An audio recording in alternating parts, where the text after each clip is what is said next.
Today's Professionals brought to you by The Basement Doctor. Hi everyone, Happy New Year. I am here with John Clements, the Basement Doctor. Happy New Year. Thank you, right back at ya. Yes. Okay, so I was visiting my sister in Wisconsin recently. Okay. So it's cold, and her floors are so toasty. She has heated floors in the bathroom, Yep. and I loved it. Now, unless you're building your own home and you kind of have that vision, that is not a benefit most of us have, is to be able to walk around barefoot.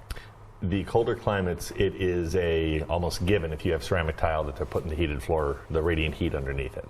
In our area, because the climate isn't that drastic, very rarely do we see it. But there are ways to warm your floors without tearing up the tile and putting down the heated floor. Okay, so give me some thoughts there. The area of a house that is usually neglected the most in insulation is called the rim joist. Say your foundation wall comes up and your floor joists sit on top. Okay. There's this little pocket. Right. That's usually not insulated.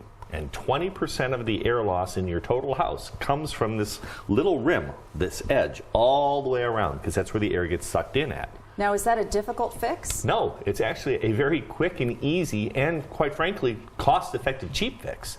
When we do it, it usually pays for itself in less than 2 years. I was going to say, You know so what it you saves you. probably, yeah. Yeah, it's a free inspection. It's a huge advancement in the quality of the living of your house, and we're happy to stop out and take a look at it. And what a great time of year to be thinking Oh, about this is that. when you see and it, yes. Taking Yeah. care of that. Yeah.